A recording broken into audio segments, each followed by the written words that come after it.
Parker's Kitchen is my new daily coffee stop. Gourmet beans are freshly ground for every cup. Get your own cup of great tasting, freshly brewed coffee at Parker's Kitchen. Live from Augusta, we're watching News 1226 this morning.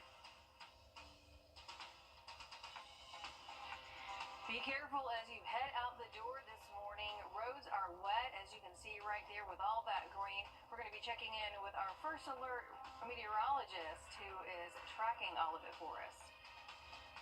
Plus, changes for the city of Aiken zoning regulations, why city leaders say that it's needed to keep up with developments.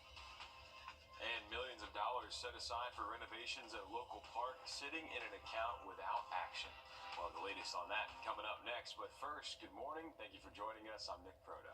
I'm Ashley Campbell. It is 6 o'clock on your Wednesday. We're going to go ahead and send it over to Emily, and a very active radar behind you there. Yeah, we are tracking a lot of rainfall across the southeast for us, and heavy in some spots, but for the most part here in the CSRA, we're seeing that light to moderate rainfall for you this morning. So it's really not going to accumulate to much, but it is going to be a little bit of a nuisance as we go throughout our morning. Off and on showers expected for the afternoon. So have that rain gear with you as you go throughout the day today. You're definitely going to need it. Here's a look at current temperatures, though. 39 right now in Augusta, but look at that drastic difference for the second half, or the bottom half, I should say, of the state of Georgia. It's 67 right now in Albany, so drastic temperature change there. Something else, too, that you need to know as you head out the door this morning, that current visibility is low across a good portion of the CSRA, and that's going to be on top of those isolated showers that we're experiencing. So make sure you give yourself a couple extra minutes out there on the roadways as we are tracking rainfall this morning, and again, a little bit of fog. That rainfall should be dying down at least by the time we get into the afternoon, but still going to have a small chance of those isolated pop-up showers as we go throughout the second half of our day today. Now we have some thunderstorms in the forecast, and I'll tell you when coming up. All right, thanks, Emily. Changes are on the way to the city of Aiken. Last night, leaders welcomed the community to an open house to hear about zoning and subdivision regulations.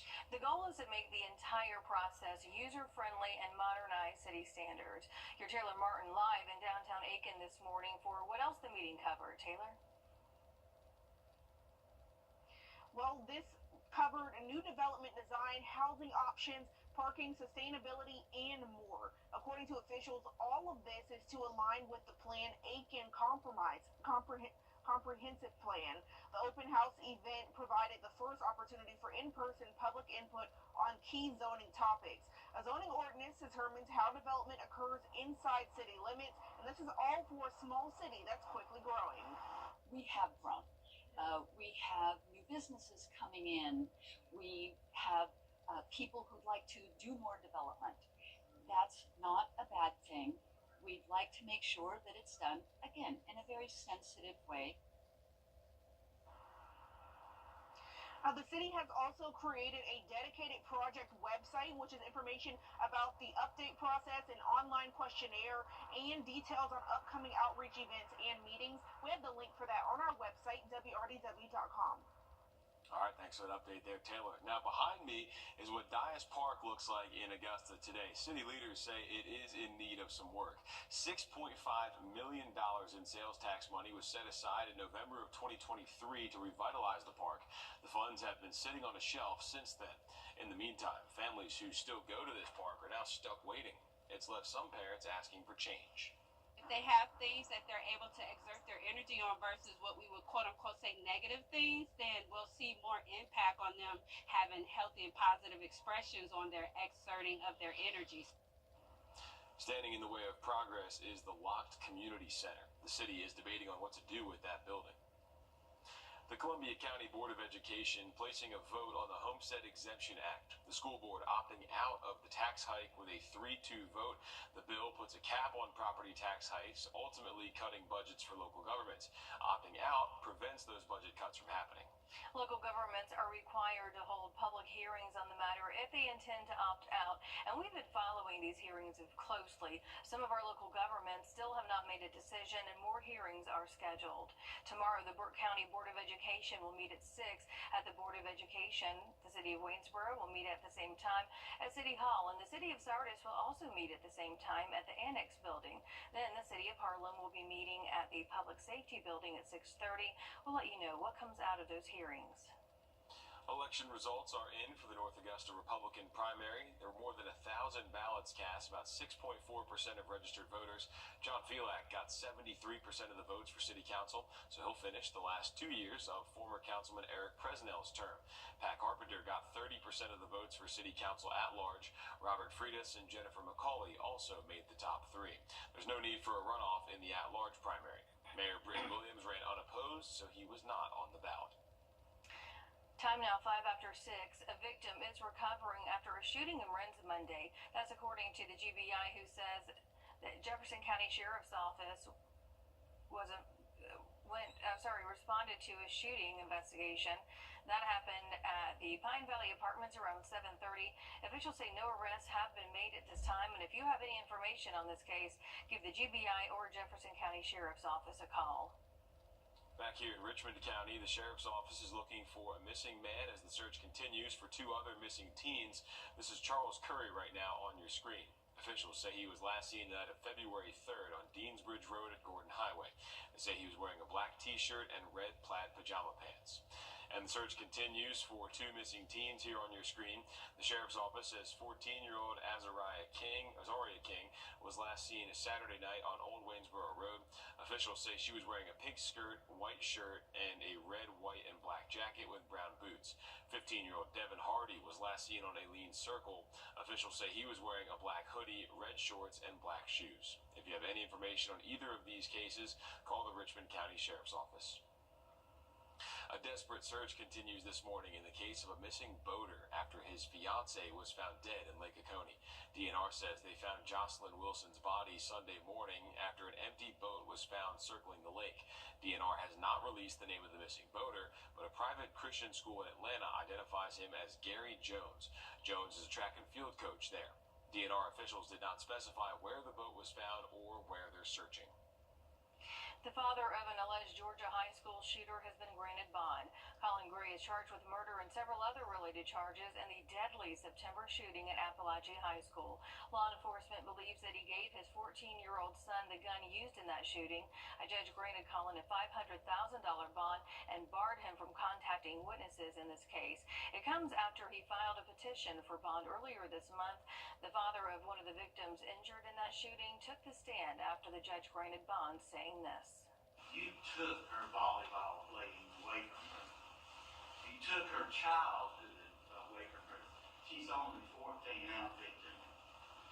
Why should your son and you have freedom when she has none? I'm not here for vengeance, but to seek justice for my daughter, Taylor Jones. 4 people were killed, several others injured in that shooting.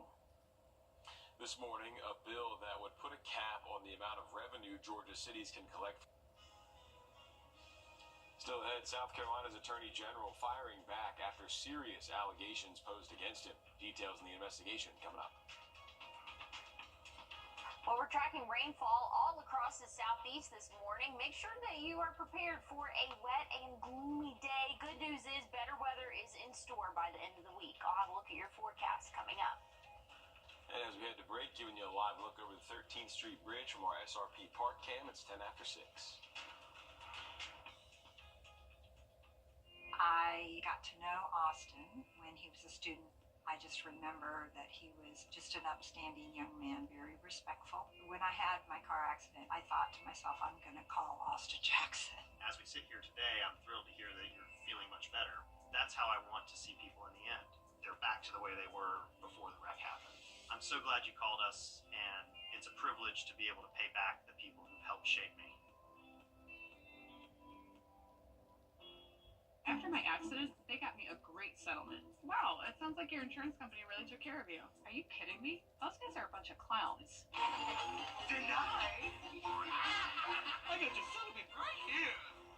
Your claim. call George Sink Injury Lawyers. Call us today, and we'll put an end to the games and gimmicks and get you the biggest recovery possible. Get George Sink Law Firm on the line for $999-999. I look at her and I see my future. She is the promise that gives meaning to each new day. Her love holds us close and guides us. She is, and always will be, my everything. I celebrate her with a jeweler that I trust. And that's Windsor. Nothing says I love you like a car. Powered by Jim Hudson Automotive Group. Welcome back. Giving you a live look right now at the medical district as we send things over to Emily on a rainy start to the day. Yeah, it is a little bit rainy out there, a little bit gloomy, and that's going to be the story, unfortunately, for the greater part of our day today. Current temperatures sitting in the upper 30s for us. We're at 39 right now in Augusta, but a lot warmer down to our south. Albany sitting at 67, 69 in Dothan, Alabama, but we're tracking rainfall along with that colder air for us, and we're going to see rain really north of Interstate 20 for at least the next hour or so, and then that's going to slowly dip down into our area here in Augusta. Not everybody will see rainfall. Our southern counties might be dry for the greater part of the day today, but just be prepared for an isolated shower or two. It's really not going to accumulate to much, but it is going to be a little bit of a nuisance as we go throughout the day today. It's afternoon, an isolated shower or two possible. We'll warm up to right around that 50-degree mark for us, and then we're going to see some heavy rain moving in for the start of your Thursday. Could move in around 1, 2 a.m., and that's going to impact your morning commute. Heavy showers and thunderstorms for our area again to start off your Thursday morning. Good news is by the afternoon, things are going to clear out and calm down for us, and that's going to lead to a great Valentine's Day. Things are going to be looking much better condition-wise for your Friday. But here's a closer look at what we can expect today. Again, a couple of those isolated showers by the time we get to around lunch. Once we get into our evening, though, looking a little bit drier, but here's 2 a.m. tomorrow morning. A couple of those isolated showers and thunderstorms becoming a little bit more widespread for your morning commute. So make sure that you're prepared for that for the morning tomorrow. Don't think we're anticipating any severe threat for us, but just know we are going to have that chance for some heavier showers and thunderstorms for our area. By the time we get to the afternoon, cloud cover should clear out, and that's going to lead to a really beautiful day for your Friday. Mostly sunny. Sky conditions will warm up into the upper 50s, maybe low 60s in some spots for us. But I want to look back at those rainfall totals I was telling you about again today. Really not going to accumulate to much when it's all said and done.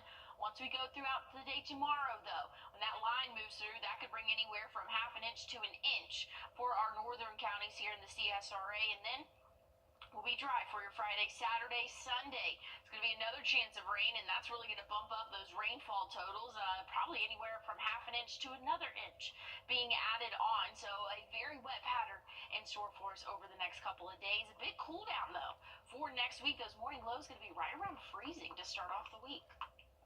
All right, thanks, Emily. South Carolina Attorney General Alan Wilson is responding to shocking allegations, Emily. South Carolina Attorney General Alan Wilson is responding to shocking allegations Congresswoman Nancy Mace made last night on the House floor. State House reporter Mary Green sat down with the Attorney General. Attorney General Alan Wilson told me the first time he heard about these claims was when the text of Congresswoman Nancy Mace's speech was published shortly before she delivered those remarks on the U.S. House floor. But Wilson says Mace's depiction of his office's alleged involvement is a, quote, categorically false characterization. She is claiming that we are violating her rights, that we're not assigning her a victim's advocate, that we're dragging our feet, and she's saying, why aren't you prosecuting? I hadn't heard about the investigation until this week. It wasn't our case, and it hasn't been referred to us. On Monday night, SLED confirmed it is investigating accusations of assault, voyeurism, and harassment involving Mace's former fiancé, one of the men she accused, and he has denied all of her claims. SLED says it opened that investigation in December of 2023, 14 months ago, after being contacted by U.S. Capitol Police. Local law enforcement agencies say during the time of the alleged incidents, they have no record of Mace filing a police report. SLED says its investigation is still active and ongoing and will be sent to a prosecutor for review once it's complete. Wilson says no information about that investigation has been shared with him by SLED or Mace. That congressperson has had my personal cell phone, and she's had ample opportunities to meet me at events and talk to me. She has never reached out to me or anyone on my staff. She has not reached out to us directly or through her counsel or through members of her staff. Mace claimed Monday at least one lawyer did. When the attorney of a victim asked to speak to the Attorney General, Alan Wilson directly, he told the attorney not to send him any information, not to send him any documents. Wilson denies that. What I would probably say, and what I have said hundreds of times over the last 14 years, is if someone has evidence of a crime, you don't want to give it to us, you want to give it to law enforcement, because they're the ones that are building the case file. Then he says law enforcement will decide whether to charge, and normally the case would go to the local solicitor, though it could come to his office. Again, SLED says its investigation has not yet reached that point. But don't attack the system that has worked so hard to make it easier for victims to come forward. Don't make victims question the very system that is designed to protect them, and then say that you're a champion for victims. Wilson chalks up Mace's allegations about him and his office to politics.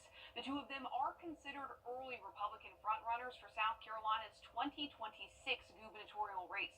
Wilson told me Tuesday he is considering a future run, but neither he nor Mace have officially declared their candidacies.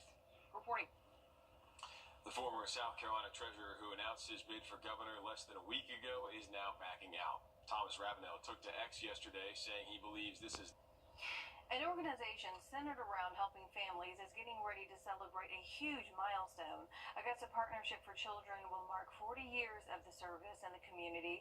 Executive Director Candace Hillman says that most of their programs are free to anyone who enrolls and is able to do just that through initiatives such as the Parents as Teachers program. They also provide necessities like baby formula. Augusta Partnership for Children holds giveaways when those items are available. They just held one yesterday, in fact. Hillman says they're looking to continue supporting the community through their large annual fundraiser, which is a charity soiree and silent auction event. Many times we have families in situations that require other things, and so when we raise funds, we can utilize those dollars to provide some of those additional services that can't be covered through some of the services from our grants. The event is February 21st at the Augusta Shrine Club. That starts at 6 p.m. Don't forget, Red Cross representatives are expected to be in the Riverview Park Activity Center today. They're going to be there from 10 to 5:30 to help those eligible for financial assistance. They're working on another wave of aid for those whose homes were either destroyed or damaged by Hurricane Helene. You're eligible if you're the head of the house, your home was either damaged beyond repair, the damages require extensive repairs, or there are other recovery needs you need met. President Donald Trump cutting the federal workforce and a check on inflation. We've got that just ahead in your morning business report. And as we head to break, giving you a live look right now at I-20, you can see traffic is moving at 6:20. Are your creditors keeping? Well, there's plenty of time to celebrate love even after Valentine's Day. Saturday is the Bowl for Love event at Northside Lanes with Friends of North Augusta Animal Organization. That's happening from 12 to 3. You can learn more about the event on our community calendar page. And hey, probably won't be too bad of a day to stay indoors for your Saturday. It's going to be a little bit cloudy for us there, but today we're dealing with rainfall and colder air for our area. 39 current temperature right now in Augusta, so you're going to need a rain jacket and a regular jacket as you head out the door this morning. A little bit cold for the start of our Wednesday. Good news is we'll slowly but surely warm up, but it's going to take us a minute to get there. But I want to check in on this real quick. Current visibility, we are dealing with some fog really all across the CSRA today, so low visibility this morning. Make sure that you give yourself a couple extra minutes. Along with the fog, we're dealing with rainfall this morning, so it's definitely going to be a little bit tricky out there on the roadways. I don't know if that's probably the right word, but anyways, you know what I'm talking about. We are seeing that rainfall, though, last throughout the greater part of our our morning, but once we get into the afternoon, it's going to be those off and on showers for our area. So just be prepared for an isolated shower or two, even in the afternoon hours. But we'll slowly but surely warm up into those upper 50s for our afternoon, low 50s, I should say. Actually, we are going to struggle to get out of those upper 40s by this afternoon. So if you want to take your furry friend on a walk, today is probably not the best day. If we wait until after the rain passes tomorrow, that's going to be a little bit better for us, and things are looking a lot better for your Valentine's Day, so that's some good news there. But again, we're going to see those upper 40s for that afternoon high. Once we get into our Thursday, those showers and thunderstorms going to move through, could impact your morning commute. Friday looking beautiful though, partly cloudy sky conditions for your Friday. Saturday a little bit more cloudy but warmer, 68 for that high temperature, and then we're going to have some storms move in again for your Sunday. Now, Monday and Tuesday next week looking pretty mild, close to average for this time of year, but those overnight lows could be right around that freezing mark. So winter is still here. Hey, stick with us. We have more news and weather coming up.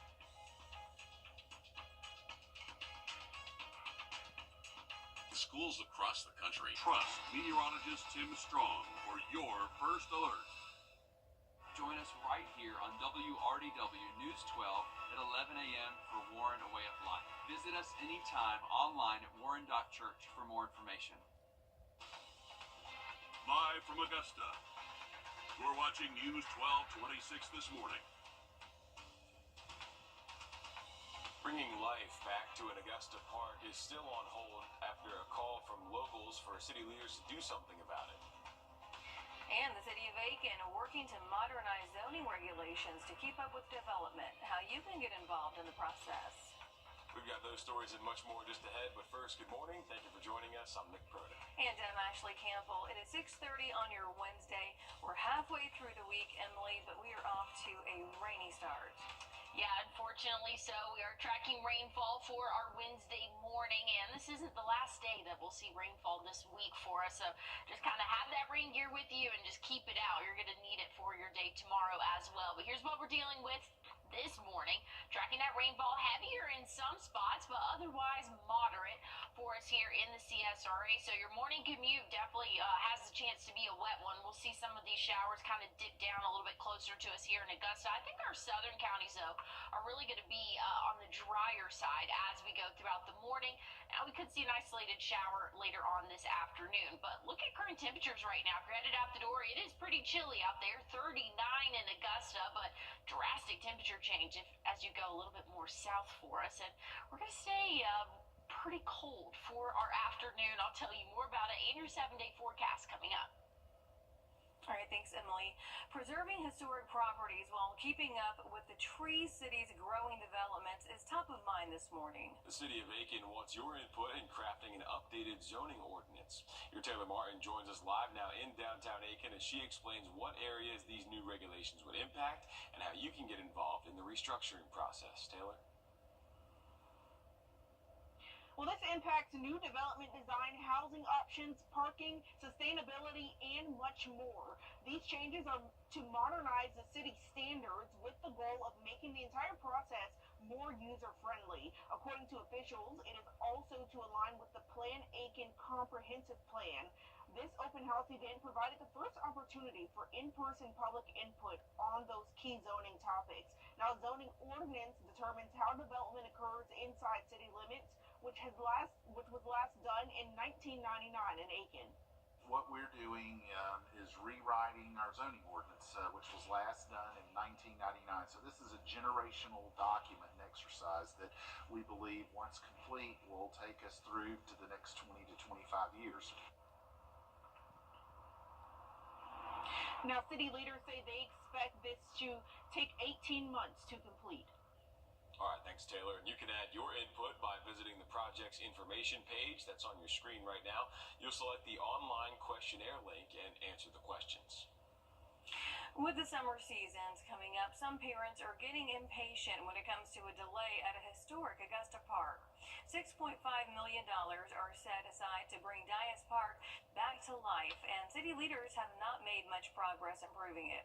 Commissioners say talks about improving the park dates back more than 2 decades. We spoke to one man who lives by Dias Park. He says the holdup with city leaders has caused causing kids to make the best of what they have because of limited resources. Some people got places to go. They can take their kids to the YMCA or whatever.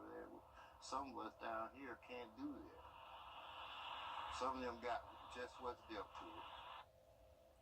Parents say if children had more positive options like a fully functioning park, they'd be more healthy and happy. They say they're hopeful that change will come sooner rather than later. A statewide child exploitation operation has put more than a dozen people in jail, including 2 locals. The sting, called Operation Bite Down, identified 13 children that were living in households where online child sexual exploitation was occurring.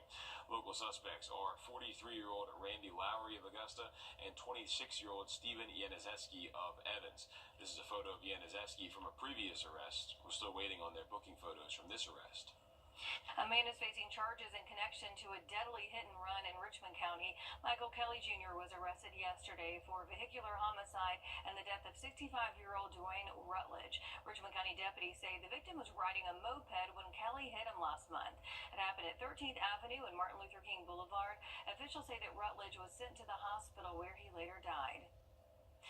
Fentanyl exposure at a Columbia County high school has some parents feeling uneasy this morning.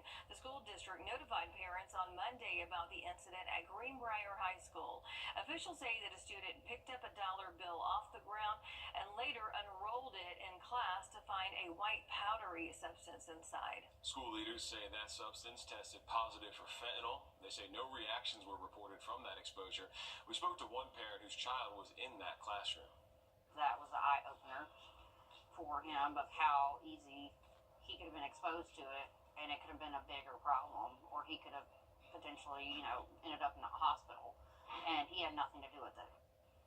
School officials say students were given medical attention and moved to a different location, and the classroom was cleaned. Now, this case is a good example of how fentanyl exposure can happen anywhere, even to people not taking drugs. Nonprofits like Georgia Overdose Prevention say the best way that you can stay prepared is to have access to Narcan. It is a life-saving, over-the-counter medication that can temporarily reverse an overdose. Oh, it's everywhere.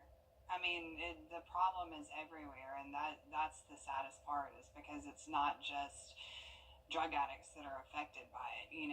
People get a hold of stuff, or parents of small children might have stuff and kids ingest it, and then they don't think about, oh, well, this could affect other people. You can buy Narcan right now at most pharmacies. You don't need to have a prescription, and you can even get it on Amazon. You can also request to get the medication for free from Georgia Overdose Prevention. The nonprofit says that it can't say enough about how much the difference this life-saving medication can make. We do have more information on our website, wrdw.com. Georgia Senator Raphael Warnock is introducing a new bill that would keep more money in Americans' pockets when it comes to purchasing medications. The Capping Prescription Costs Act limits the annual out-of-pocket drug costs to $2,000 per person and $4,000 for families. This cap would apply for both the group health plans and marketplace health plans. It would expand the cap already in place for seniors through the Inflation Reduction Act. Americans often pay more for the same prescription drugs than people in other countries. Retail level prices of prescription drugs in the United States are generally 2 to 4 times higher. The bill has 10 other co-sponsors, all Democrats. Senator Warnock says he's working to gain Republican support for the legislation. The South Carolina Supreme Court is going to be hearing arguments on the heartbeat law this morning. The lawsuit involved Planned Parenthood versus the state. It challenges the consensus that a baby's heart is beating at 6 weeks and claims a fetal heartbeat begins at 9 weeks. The state Supreme Court ruled that the heartbeat law was constitutional back in 2023. Another Georgia community gets to find out for themselves what an expansion project could bring. You're taking a look at people from Rincon learning about Kinder Morgan's $3 billion project. They visited our area on Monday. The project plans to follow the route of pipelines already in place in Mississippi, Alabama, and Georgia. The goal is to meet growing demand for natural gas. If approved, construction could start in 2 years. Remember, the next chance our area could follow up on the proposal is March 4th. That'll be a virtual open house from 7 to 8 that night. You'll have to register for that ahead of time. And you're going to have to do that on kindermorgan.com. You're taking a look at that project overview page right now, South System Expansion 4. You can scroll down to the open house registration section, give them your name and an email. A phone number is optional. Augusta Tech is now in search of a new president, Dr. Jermaine Worrell, taking his presidency to Savannah State University effective April 1st. This comes a week after Dr. Worrell was named the sole finalist for the position at Savannah State. Dr. Worrell has served as Augusta Tech's president since 2020. He led the institution through enrollment and retention strategy changes that saw record student enrollments. He's also overseen the launch of a new automotive tech center and unveiled a plan for student housing. If you hold a degree in STEM and are looking for a career, Savannah River Nuclear Solutions is hosting a job fair tomorrow in North Augusta. That's for you if you have experience in chemical engineering, mechanical systems, software development, and more. That event is from 11 to 6 at the North Augusta Community Center. Experts warning against the sale of puppies on the Atlanta Beltline. Why they say you shouldn't be taking those pets home, coming up. Well, foggy conditions and rainy for this morning. Make sure you give yourself a couple extra minutes out there on the roadways. We'll have better conditions by your Friday, but rain chances are still in the picture tomorrow. I'll tell you more about it coming up. Taking you to break, giving you a live look at Calhoun Expressway. We're coming up on 640.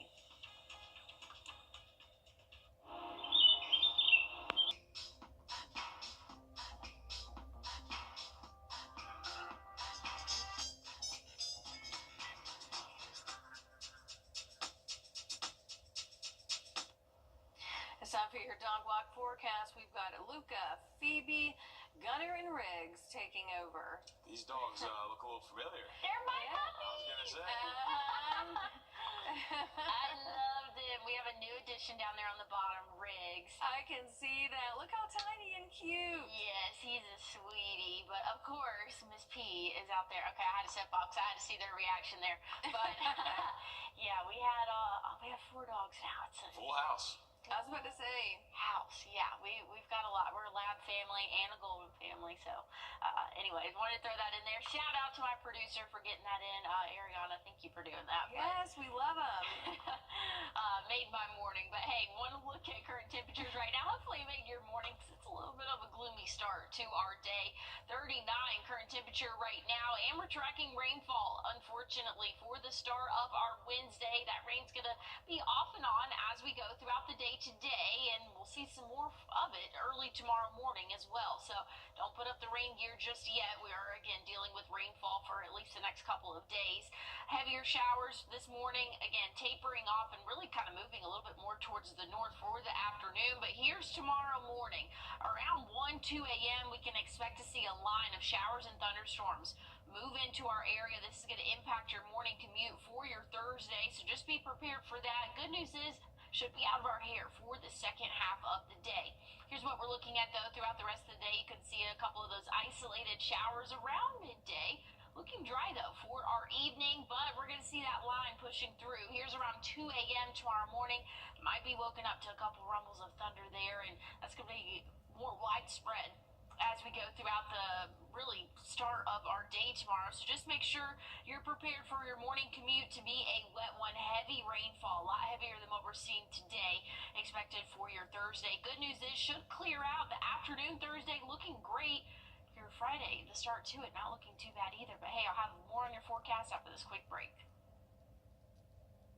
There are those who wait for the 2024 Ford Bronco Sport models, only at your local Ford dealer.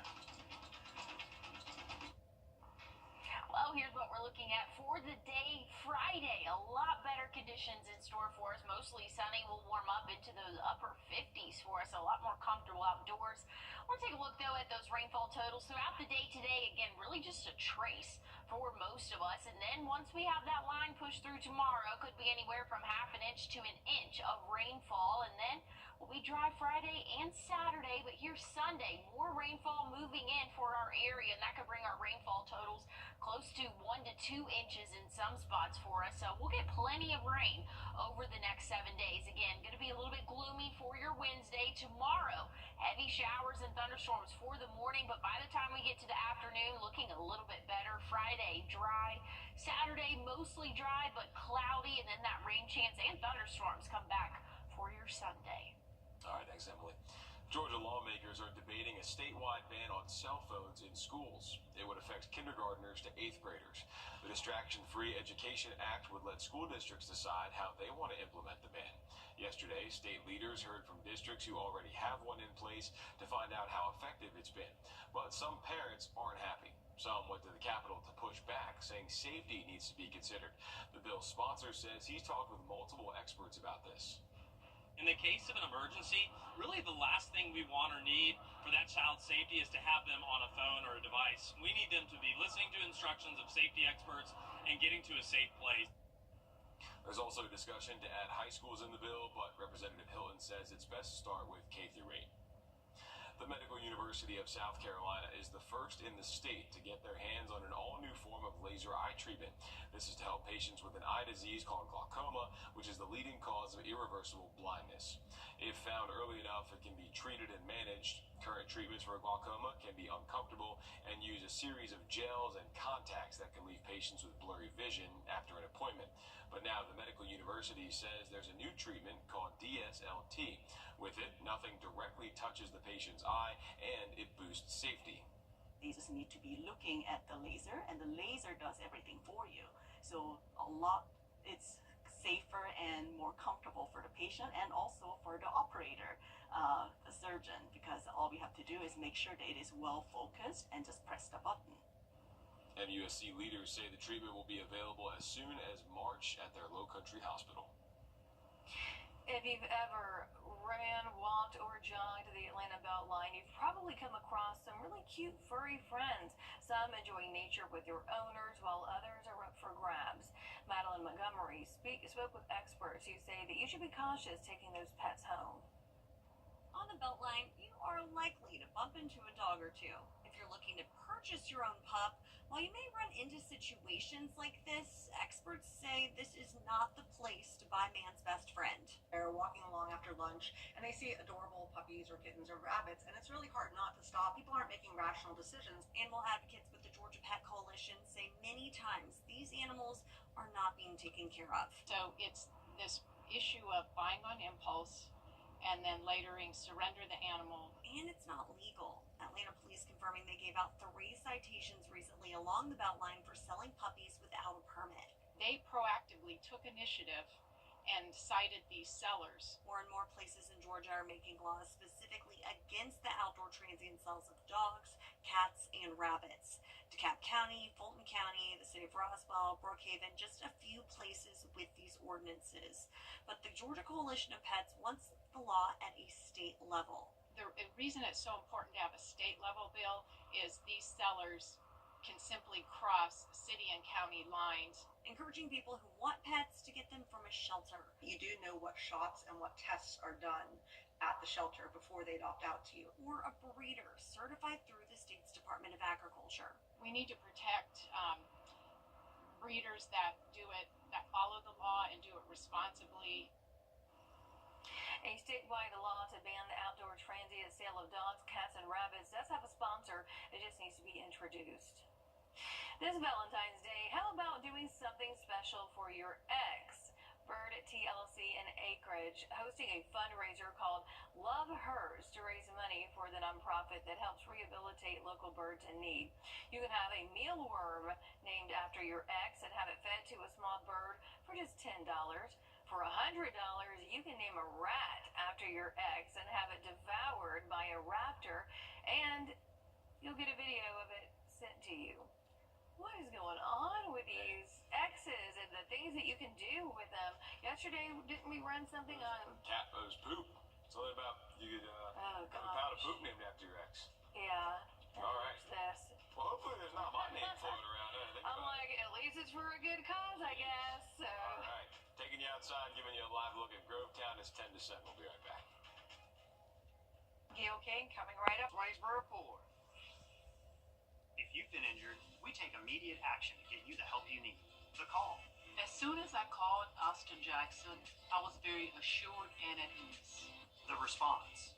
They handled everything so that I could focus on getting better. The work. They took on the insurance company for me. The result. I am very happy with the settlement I received. That's why you get the Augusta guy. Call Austin Jackson, the Augusta guy, 706-724-7224. A look at your top stories. Preserving historic properties while keeping up with the Tree City's growing development is top of mind this morning. The City of Aiken wants your input in crafting an updated zoning ordinance. These changes are to modernize the city's standards with the goal of making the entire process more user-friendly. According to officials, it's also to align with the Aiken Comprehensive Plan.